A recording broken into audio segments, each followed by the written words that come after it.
आज हम आपके लिए लेकर आए हैं ऐसी फिल्म जहां जंगल के बीच छुपा है एक रहस्य, जहां कुछ लोग इंसान नहीं बल्कि रूप बदलने वाले जीव हैं। ये कहानी है कैरिग नाम के एक युवा बॉय की, जो बाहर से तो एक इंसान दिखता है लेकिन उसके अंदर छिपा है एक जंगली शिकारी, एक कूगर।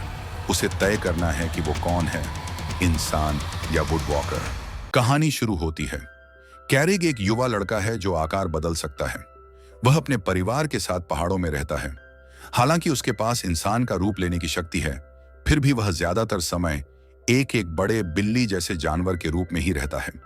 लेकिन जैसे जैसे समय बीतता है, कैरिग के मन में इंसानों के बारे में जानने की इच्छा और भी बढ़ने लगती है। इसी चाहत के कारण एक दिन वह अपने असली परिवार को छोड़ने का फैसला करता है। कुछ समय बाद उसे एक मानव परिवार गोद ले लेता है। अब उसके पास एक नया घर और एक नया परिवार होता है। एक सुबह जब वह अपने गोद लेने वाले माता पिता और भाई बहनों के साथ नाश्ता कर रहा होता है, तो उसकी नजर अखबार पर पड़ती है। अखबार में जानवरों के हमलों की एक खबर छपी होती है। वह खबर पढ़कर कैरिग को पता चलता है कि हाल ही में अलग अलग जानवरों से जुड़ी कई रहस्यमय दुर्घटनाएं हुई हैं। वह अपनी दत्तक मां के साथ कार में बैठ जाता है। उसकी छोटी बहन मेलोडी जिद करती है कि वह भी कैरिग के नए स्कूल तक साथ चलेगी। मां मान जाती हैं और सब कार में बैठकर स्कूल की ओर निकलते हैं।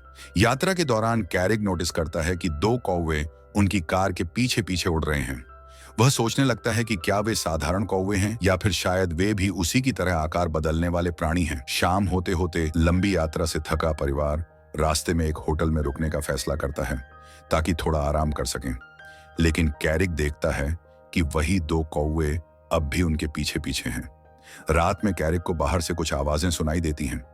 बाहर झांक कर वह देखता है कि भेड़ियों का एक झुंड सड़क पर भागता हुआ जा रहा है। तभी अचानक पास की इमारत की सारी बत्तियां बुझ जाती हैं और माहौल डरावना हो जाता है। अगली सुबह परिवार फिर से सड़क पर निकल पड़ता है। कई घंटे की यात्रा के बाद आखिरकार वे क्लियर वाटर हाई स्कूल पहुंच जाते हैं, जहां कैरिग की नई जिंदगी शुरू होने वाली होती है। जैसे ही वह कार से बाहर निकलता है, उसे महसूस होता है कि वही दो कौवे अब इंसानी रूप में उसी स्कूल के छात्र बने हुए हैं। तभी स्कूल की प्रिंसिपल लिसा क्लियर वाटर कैरिग के पास आती है और मुस्कुराकर उसका स्वागत करती है। स्वागत करने के बाद वह यह पूछती है कि अन्ना रस्टन को यह लड़का आखिर कहां मिला। वे आगे बताती हैं कि कैरिग के असली माता पिता कभी नहीं मिल पाए, यानी आज तक कोई नहीं जानता कि वह असल में कहां से आया है। कुछ साल पहले जब एना एक सोशल वर्कर के रूप में काम कर रही थी, उसे एक कॉल आया। एक छोटे लड़के को बचाने के लिए वह तुरंत वहां पहुंची। लेकिन जब उसने उस लड़के को देखा, वह बहुत डरा हुआ था और अपने आसपास के हर इंसान पर शक कर रहा था। इसलिए एना ने एक बड़ा फैसला लिया। उसने उस लड़के को गोद लेने का निर्णय किया और फिर उसने अपने पति को भी मना लिया कि वे कैरिग को अपने घर में स्वीकार करें। धीरे धीरे वक्त बीत गया। अब वह दिन आ गया जब कैरिग हाई स्कूल जाने वाला था। तभी एना को एक खास निमंत्रण पत्र मिला। कैरिग का नाम क्लियर वाटर हाई स्कूल में दाखिले के लिए चुना गया था। एना ने यह खबर सुनकर मुस्कुराई। उसे लगा कि यह कैरिग के लिए एक नया मौका है।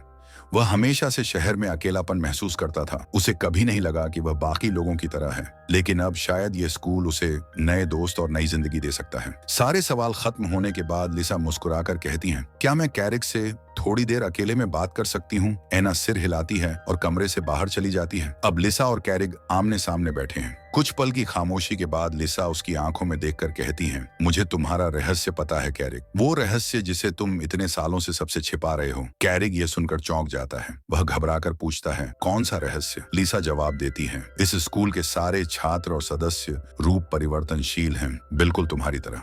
अब तुम्हें अपने असली रूप को छिपाने की कोई जरूरत नहीं। कैरिग हैरान रह जाता है। उसे यकीन नहीं होता कि ऐसा भी हो सकता है। लेकिन तभी अचानक स्कूल का अलार्म बजने लगता है। आवाज बहुत तेज है। लिसा तुरंत अपनी सीट से उठती है और बाहर देखने के लिए दौड़ पड़ती है कि क्या हो रहा है। वह देखती है एना और मेलोडी यानी कैरिग की माँ और बहन स्कूल के कैंपस में घूम रही हैं। लिसा का चेहरा गंभीर हो जाता है। वह तुरंत अपनी असिस्टेंट को बुलाती है और कहती है, उन्हें वहां से तुरंत हटा दो, उन्हें वहां रहने की इजाजत नहीं है। जैसे ही कैरिग स्कूल के अंदर कदम रखता है, वह अपनी आंखों पर यकीन नहीं कर पाता। विभिन्न प्रजातियों के जानवर, हर तरह के रूप परिवर्तन करने वाले जीव एक ही जगह पर साथ मौजूद थे। वह स्कूल के गलियारों से गुजर रहा होता है। तभी उसकी मुलाकात जेफरी और उसके दोस्तों से होती है। लेकिन जैसे ही दोनों आमने सामने आते हैं, बिना किसी कारण के कैरिग और जेफरी के बीच दुश्मनी की शुरुआत हो जाती है। कुछ ही देर बाद कैरिक को पूरे स्कूल से मिलवाया जाता है। वह धीरे धीरे सबके बीच घुलने मिलने की कोशिश करता है। अब एना का काम पूरा हो चुका था। वह अपने बेटे से मुस्कुराते हुए अलविदा कहती है। मेलोडी भी उसे गले लगाकर विदा लेती है। दोनों माँ बेटी जब गाड़ी की ओर लौट रही होती हैं, उसी समय स्कूल के गेट पर एक महंगी कार आकर रुकती है। उसमें से निकलते हैं एंड्रयू मिलिंग, वो करोड़पति व्यक्ति जो इस संस्थान को फंड देते हैं। थोड़ी देर बाद कैरिक का भी परिचय एंड्रयू से कराया जाता है। दोनों की पहली मुलाकात होती है। बातचीत के दौरान कैरिक बताता है कि उसने पहाड़ों में अपना पुराना जीवन छोड़ दिया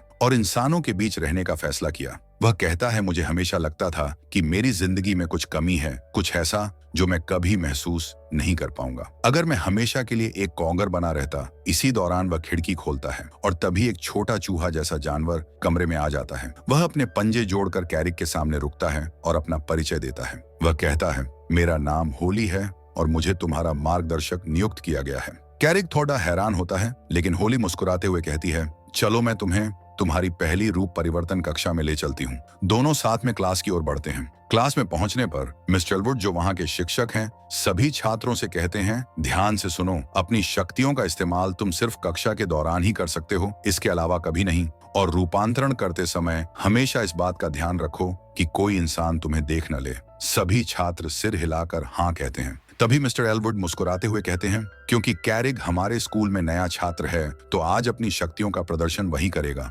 सारी क्लास उत्सुकता से उसे देखने लगती है।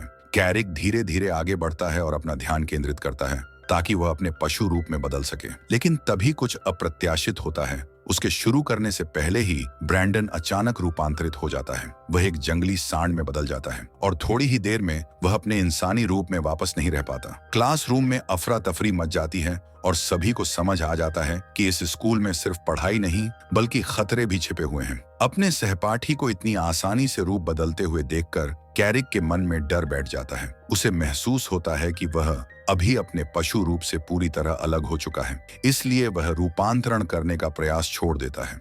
वह सिर झुका लेता है और शांत खड़ा रहता है। लेकिन तभी लिस उसकी मदद के लिए आगे आती है।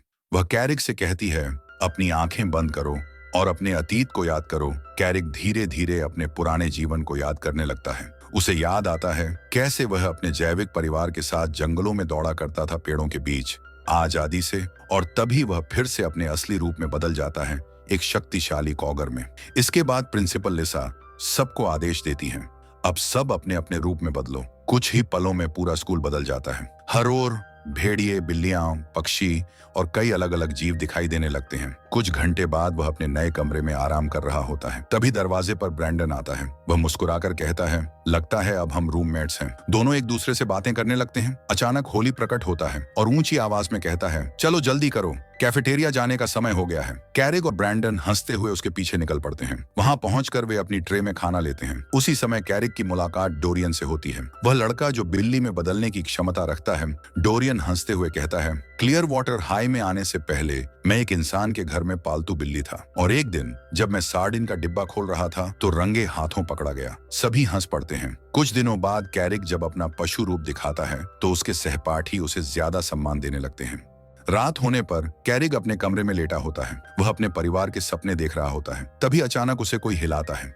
वह जागता है और देखता है कि ब्रैंडन अपने बिस्तर पर रूपांतरित हो गया है। वह नींद में ही अपने बाइसन रूप में बदल गया है और गलती से अपना बिस्तर तोड़ चुका है। ब्रैंडन हंसते हुए कहता है, ये तो हफ्ते में 1-2 बार हो ही जाता है। कैरिक उसे देखता है और मुस्कुरा देता है, लेकिन अंदर ही अंदर सोचता है, लगता है आने वाली रातें उतनी शांत नहीं होंगी जितनी मैं चाहता था। सुबह सुबह सभी छात्र युद्ध प्रशिक्षण कक्षा में इकट्ठा होते हैं। आज की क्लास में उन्हें आपस में लड़ाई का अभ्यास करवाया जाना है। टीचर घोषणा करते हैं, आज आमने सामने की लड़ाई होगी। पहला मुकाबला होगा बर्दा और ब्रैंडन के बीच। जैसे ही नाम लिया जाता है, दोनों छात्र मैदान में उतरते हैं। लेकिन मुकाबला शुरू होने से ठीक पहले ब्रैंडन पीछे हट जाता है। वह धीरे से कहता है, मैं लड़ाई नहीं करना चाहता, मैं एक शांतिवादी हूँ। सभी छात्र उसे देखकर हंसने लगते हैं क्योंकि ब्रैंडन एक ताकतवर बाइसन है, फिर भी लड़ाई से भाग रहा है। टीचर कुछ सोचते हैं और फिर कहते हैं ठीक है, तो उसकी जगह कैरिक लड़ेगा। कैरिक थोड़ा घबरा जाता है। वह कहता है मुझे नहीं पता कि मैं कर पाऊंगा या नहीं। तभी आंद्रे आगे आता है और मुस्कुराकर कहता है तुम कर सकते हो, बस अपने भीतर की ताकत जगाओ। वह अपनी जेब से एक छोटा थैला निकालता है जिसमें कौघर के मूत्र की गंध होती है। वह कहता है इसे सूंघो, तुम्हें अपना असली रूप याद आ जाएगा। कैरिक थैले को सूंघता है और पल भर में वह कौघर में रूपांतरित हो जाता है। वह तेजी से मैदान में कूदता है और बर्दा के सामने आकर खड़ा हो जाता है। कैरिक अपने फुर्तीले शरीर और ताकत के दम पर उसे जमीन पर गिरा देता है। पूरा स्कूल तालियां बजाने लगता है। क्लास खत्म होने के बाद एंड्रयू मिलिंग कैरिक के पास आता है। वह मुस्कुराकर कहता है तुम में कुछ खास है कैरिक, अगर तुम चाहो तो मैं तुम्हारा गुरु बन सकता हूँ। कैरिक थोड़ा झुककर कहता है मुझे सम्मान होगा। एंड्रयू फिर वही छोटा थैला निकालता है और कहता है इसे अपने पास रखो, यह तुम्हारी याद दिलाएगा कि तुम कौन हो। जेफरी कैरिक को चुनौती देता है अगर तू हम दोनों भेड़ियों से जीत गया तो हम तुझे हमेशा के लिए अकेला छोड़ देंगे। कैरिक यह चुनौती स्वीकार कर लेता है। दोपहर के समय वह अपने दोस्तों के साथ ट्री हाउस में बैठा होता है और उन्हें बताता है कि वह आज रात भेड़ियों के खिलाफ द्वंद्व युद्ध लड़ेगा। यह सुनकर ब्रैंडन चिंतित हो जाता है। वह कहता है अगर तू पकड़ा गया तो तुझे स्कूल से निकाल दिया जाएगा। लेकिन कैरिक शांत आवाज में कहता है अब बहुत सुन लिया मैंने। तब होली कहती है ठीक है, अगर तू जा रहा है तो मैं भी तेरे साथ रहूंगी। ब्रैंडन भी हंसकर कहता है और मैं तो बस इंतजार कर रहा हूँ कि वो भेड़िए कैसे हारते हैं। उस रात तीनों दोस्त चुपके से शयनगृह से बाहर निकलते हैं। जाने से पहले कैरिक उस थैले को सूंघता है ताकि अपने रूप पर नियंत्रण पा सके।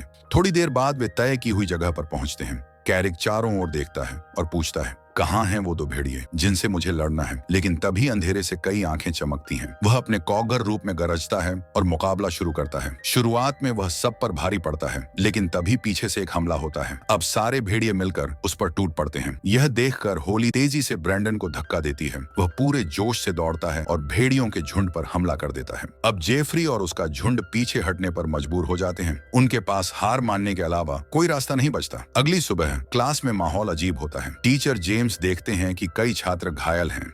वह सख्त आवाज में कहते हैं तुम सब अस्पताल जाओ। भेड़िए तरह तरह के बहाने बनाने लगते हैं सर, हम गिर गए थे सर, खेलते वक्त चोट लगी। लेकिन जेम्स सबकी आंखों में देखकर समझ जाते हैं कि कुछ गड़बड़ है। एंड्रयू मुस्कुराकर कहता है मुझे सब पता है। एंड्रयू और कैरिक जंगल की सैर पर होते हैं।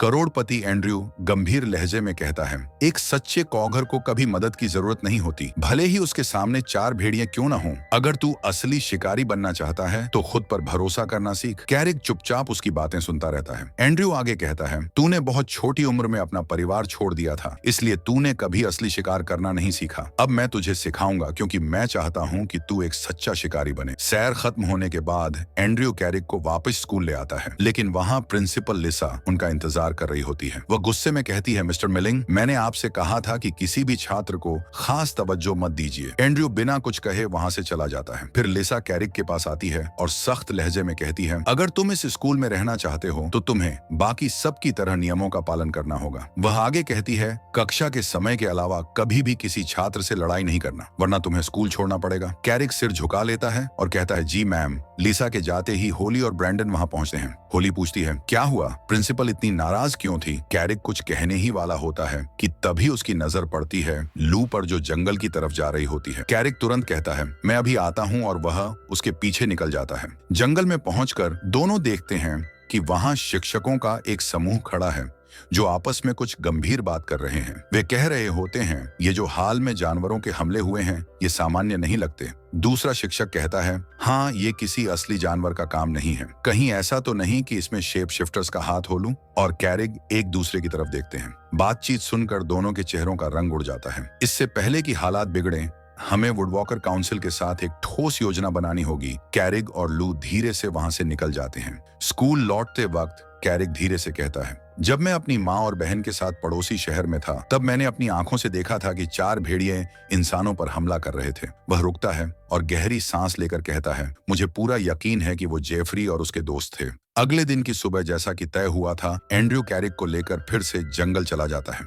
वह कहता है, आज से तेरा असली सबक शुरू होगा। एंड्रयू समझाता है, हर बार जब तू रूप बदलेगा तू अपने दोनों रूपों पर ज्यादा नियंत्रण हासिल करेगा, और जब तू इन्हें संतुलित करना सीख जाएगा। थोड़ी देर बाद वह एक हिरण को देखता है, धीरे धीरे झाड़ियों में झुकता है और फिर झपट कर पहला शिकार कर लेता है। एंड्रयू मुस्कुराता है, बहुत अच्छा किया लड़के। दोनों साथ बैठकर वो शिकार का मांस साझा करते हैं। घंटों बाद दोनों स्कूल की ओर लौटने लगते हैं। रास्ते में एंड्रयू कहता है, मेरी भी एक बेटी थी, अगर वो जिंदा होती तो तुम्हारी ही उम्र की होती। कैरिक कुछ देर चुप रहता है, फिर धीरे से कहता है, मुझे अफसोस है सर। एंड्रयू बस मुस्कुरा देता है और आगे बढ़ जाता है। लंच ब्रेक के दौरान लू देखती है कि कैरिक ने अपना खाना नहीं लिया। वह उसके पास आती है और पूछती है, क्या बात है, भूख नहीं लगी? कैरिक मुस्कुराकर कहता है, मैं आज सुबह एंड्रयू के साथ शिकार करने गया था और मैंने अपना पहला शिकार पकड़ा। ये सुनते ही लू के चेहरे का रंग बदल जाता है। वह धीरे से उठती है और बिना कुछ कहे वहां से चली जाती है। कैरिक उसे जाते हुए देखता है और सोच में पड़ जाता है, मैंने ऐसा क्या कह दिया। दरअसल लू को वह दिन याद आ जाता है जब उसकी मां पर एक कॉगर ने हमला किया था। उस हमले के बाद से वह महिला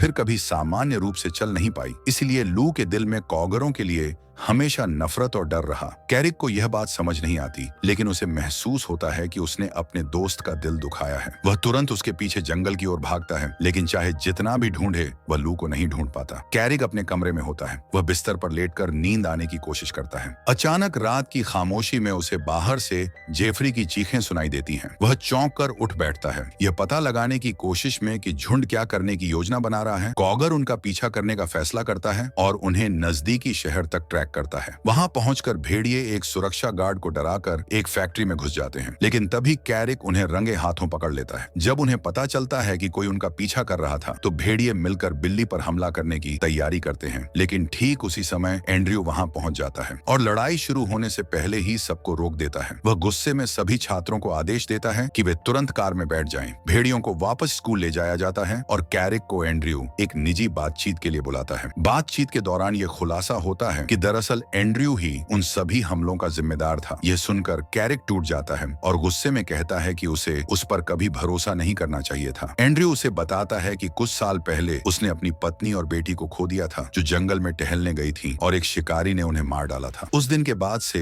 एंड्रयू के दिल में इंसानों के लिए गहरी नफरत भर गई थी। उसी समय शीला नाम की महिला रात का खाना लेकर आती है और कैरिक देखता है कि उसके पैर की जगह एक यांत्रिक पैर है। एंड्रयू बताता है कि शीला एक सांप महिला है, जिसे उसके पशु रूप में रहते हुए एक कार ने टक्कर मार दी थी। भोजन के दौरान एंड्रयू कैरिक को अपने प्रोजेक्ट में शामिल होने के लिए आमंत्रित करता है, लेकिन कैरिक शांत स्वर में कहता है, मैं किसी को चोट नहीं पहुंचाना चाहता। यह सुनकर एंड्रयू कहता है, मेरा मकसद इंसानों को चोट पहुंचाना नहीं है, बल्कि उनकी मशीनों को नष्ट करना है। जंगल में दौड़ते हुए गुस्से और उलझन में कैरिक अपने रास्ते में आने वाली हर चीज को तहस नहस करता चला जाता है। उसी दौरान वह गलती से अपने माता पिता से टकरा जाता है, जो कुछ दिनों के लिए क्लियर वाटर हाई स्कूल में अपने बेटे से मिलने आए थे। बाइसन को देखकर कैरिक तुरंत अपने गुस्से को छिपाने की कोशिश करता है और अपने माता पिता को मुस्कुराकर अपने कमरे में चलने के लिए आमंत्रित करता है। जैसे ही वे अंदर प्रवेश करते हैं, एना को एक गिलहरी अपनी चीजों में खोजबीन करती हुई दिखती है। प्रिंसिपल उसे डांटती है और कहती है, मिलने का एक निश्चित समय होता है, अब तुम्हें यहाँ नहीं होना चाहिए। जैसे ही उसका परिवार रवाना होता है, एंड्रयू का फोन आता है। वह कैरिक को उस सप्ताहांत होने वाले एक कार्यक्रम में शामिल होने के लिए बुलाता है, लेकिन कैरिक साफ साफ कहता है कि वह सप्ताहांत अपने माता पिता के साथ बिताएगा और उसे इंसानों को नुकसान पहुंचाने का विचार बिल्कुल पसंद नहीं है। यह सुनकर एंड्रयू बिना कुछ कहे फोन काट देता है। एंड्रयू उसे ढूंढ लेता है और लड़के को अपने घर ले आता है ताकि वह आराम कर सके। जब कैरिक जागता है तो वह अपने गुरु को जंगल में हुई पूरी घटना के बारे में बताता है। वह यह भी सोचने लगता है कि कहीं उसके असली परिवार का भी वही हाल तो नहीं हुआ जैसा एंड्रयू की पत्नी और बेटी के साथ हुआ था। यह सोचकर कैरिक के अंदर गुस्सा भर जाता है और वह फैसला करता है कि अब वह एंड्रयू के प्रोजेक्ट का हिस्सा बनेगा और इंसानों के खिलाफ उसकी मदद करेगा। अपने पहले मिशन पर निकलने से पहले कैरिक को पता चलता है कि एंड्रयू ने कुछ रूप परिवर्तन करने वालों को भेजा है ताकि वे उसके असली परिवार को ढूंढ सकें। एंड्रयू वादा करता है कि अगर वे लोग अभी भी जिंदा हैं तो उन्हें बहुत जल्द ढूंढ लिया जाएगा। उसी समय कैरिक को उसकी दत्तक मां एना का फोन आता है। वह कहती है कि उसे अपनी यात्रा रद्द करनी पड़ी क्योंकि उसे याद आया कि उसे एक जरूरी अपॉइंटमेंट पर जाना है। अचानक ब्रैंडन और होली वहां पहुंच जाते हैं और कहते हैं कि उन्हें अपने दोस्त की बहुत चिंता हो रही थी, लेकिन कैरिक उन्हें कठोर आवाज में कहता है कि वे तुरंत वहां से चले जाएं। लेकिन तभी उसे पता चलता है कि उसके माता पिता पास में ही डेरा डाले हुए हैं। वह घबरा जाता है और सोचने लगता है कि उनकी सुरक्षा कैसे सुनिश्चित करे। घबराए हुए कैरिक ने तुरंत एंड्रयू को फोन किया। एंड्रयू ने कहा कि उसने कैरिक के परिवार को घाटी में तंबू लगाते देखा था, लेकिन उसने कैरिक को यह कहकर शांत किया कि वे पूरी तरह सुरक्षित हैं। उसी समय इलाके में गुस्सैल भेड़ियों को देखकर सभी इंसान डर जाते हैं। हमले से बचने के लिए वे एक पिकअप ट्रक में बैठकर वहां से भागने लगते हैं। जैसे ही वे लोग जाते हैं, डैन ट्रक में घुसता है और वहां रखी लकड़ियों के ढेर को गिरा देता है। कैरिक उससे विनती करता है कि मिशन रोक दो, क्योंकि उसे डर है कि लकड़ियां उसके परिवार तक पहुंच जाएंगी। उसी समय लू वहां आती है और डेरेक को समझाने की कोशिश करती है। वह कहती है कि उस खदान को बंद करने के और भी शांतिपूर्ण तरीके हो सकते हैं। अगर वे सब कुछ नष्ट कर देंगे तो इंसान बदला लेने आएंगे। लेकिन डेरेक उसकी बात नहीं सुनता। वह उसे जोर से धकेल देता है। तभी कई कौवे नीचे उतरते हैं और उस पर हमला कर देते हैं। क्रोध में भरकर डेरेक एक विशाल भूरे भालू में बदल जाता है। ब्रैंडन अपने दोस्तों की रक्षा के लिए तुरंत लड़ाई में कूद पड़ता है। इसी बीच कैरिक गाड़ी की ओर दौड़ता है, डैन को बाहर खींचता है और उसे डराने के लिए खुद को कुगर में बदल लेता है। समस्या यह थी कि उसी समय एंड्रयू वहां पहुंच जाता है। वह गाड़ी के पहियों को रोकने वाले लकड़ी के टुकड़े को हटा देता है ताकि गाड़ी फिर से चल पड़े। अपने गुरु की इस हरकत को देखकर कैरिक को महसूस होता है कि उसे धोखा दिया गया है। एंड्रयू गुस्से में उस पर झपट पड़ता है और दोनों के बीच जबरदस्त लड़ाई शुरू हो जाती है। लेकिन तभी कैरिक घाटी की ओर गिरती लकड़ियों को देखता है और उसे समझ में आता है कि उसका परिवार खतरे में है। वह लड़ाई छोड़ देता है और अपने परिवार की ओर दौड़ पड़ता है। वह अपनी जान जोखिम में डालकर उन्हें बचाने के लिए कूद जाता है। चट्टान से लकड़ियों के गिरने की आवाज सुनकर एना सभी को तुरंत छिपने का आदेश देती है। लेकिन मेलोडी अपनी माँ की आवाज नहीं सुन पाती, क्योंकि उसने हेडफोन पहने हुए थे। जब वह देखती है कि सैकड़ों लकड़ियां उसकी ओर आ रही हैं, तो वह डर से चीख पड़ती है। लेकिन ठीक उसी पल कैरिक पहुंचता है और उसे बचा लेता है। कुछ ही देर बाद लू और उसके दोस्त जंगल में कैरिक का घायल शरीर देखते हैं। वे सोचते हैं कि शायद वह अब नहीं बच पाएगा और सब बहुत दुखी हो जाते हैं। लेकिन तभी कैरिक की आंखें धीरे धीरे खुलती हैं। सब लोग राहत की सांस लेते हैं। कैरिक तुरंत उठता है और अपने परिवार की ओर दौड़ पड़ता है, ये देखने के लिए कि वे ठीक हैं या नहीं। तभी एंड्रयू वहां आता है और झूठ बोलता है कि जब यह हादसा हुआ वह कैरिक के साथ पास में ही टहल रहा था। वह परिवार को अस्पताल ले जाने के लिए एक हेलीकॉप्टर बुलाता है और सभी सुरक्षित निकल जाते हैं। जैसे ही उसका परिवार निकलता है, कैरिक गुस्से में फट पड़ता है। वह कहता है कि अब वह सब कुछ प्रिंसिपल को बताएगा कि इन हमलों के पीछे कौन जिम्मेदार है। लड़के को रोकने के लिए एंड्रयू कहता है, मैंने तुम्हारे असली परिवार को ये लोस्टोन के पहाड़ों में घूमते हुए पाया है। फिर वह कहता है, मैं उनका सही ठिकाना तभी बताऊंगा अगर तुम वादा करो कि इस घटना के बारे में किसी को भी कुछ नहीं बताओगे। कुछ ही देर बाद लिसा वहां पहुंचती है। वह एंड्रयू से कहती है कि उसका सहायक डेरेक इंसानों पर हमले की योजना बना रहा था। हालांकि उसे यह यकीन नहीं है कि एंड्रयू का खदान की तबाही में कोई हाथ नहीं था। लेकिन पुलिस के आने की आवाज सुनकर वह वहां से जाने का फैसला करती है। वह जाते जाते कहती है कि वह पूरे मामले की जांच जरूर करवाएगी। स्कूल पहुंचने पर सभी बच्चों का हीरो की तरह स्वागत किया जाता है, क्योंकि सबको यह खबर लग चुकी होती है कि उन्होंने ही दिन बचाया है। तो आपको यह फिल्म कैसी लगी, नीचे कमेंट में बताइए। अगर आपको यह वीडियो पसंद आया हो तो लाइक करें और ऐसी ही और फिल्मों के रिकैप्स देखने के लिए हमारे चैनल को सब्सक्राइब करें।